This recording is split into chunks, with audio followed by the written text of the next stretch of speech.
I broke up with my abusive boyfriend today because a couple saw him hitting me in a parking lot plus update. I'm crying because this guy has been grooming me since I was 15. He was 20 at the time.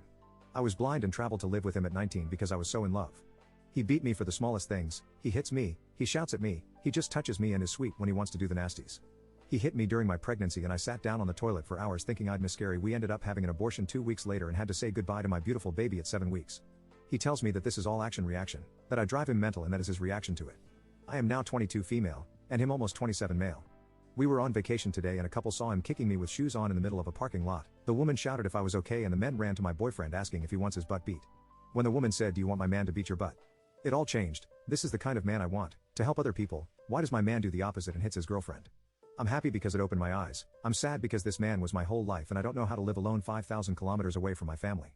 I hope I will be happy. And I wish I could tell 19-year-old me that I'm so sorry that we stayed so long with an abuser and lost our first baby. If you're in the same situation, I'm so sorry, you will be ready when you feel ready. It might take years but be easy with yourself. Update: a lot of people has asked if I come from an abusive household and the answer is yes. That's why I stayed so long with him I think. All thinking it's normal. It'll stop because we come from 2 different countries and continents, so it's different. My parents were abusive to me and to each other. We stayed together, we are on vacation, he gave me his car keys and I've never seen him cry this much and wanted to unalive himself, and Hess never threatened to do that. I tried to drag him back inside, but he is much taller, bigger, and stronger than me. Then I went home to get my phone to call the police ASAP because I didn't have it on me. He then called me and asked if I could stay on the phone because he missed me the second I went away. I begged him to come home and I was consulting him, saying we will get professional help once we're back home. I'm reading all the comments with him sleeping next to me bed. It's once again that I'm unable to leave. I thought I could break this cycle, but what am I supposed to do? Live with the fact that he dies because of me? He'll look for professional help for us and him immediately.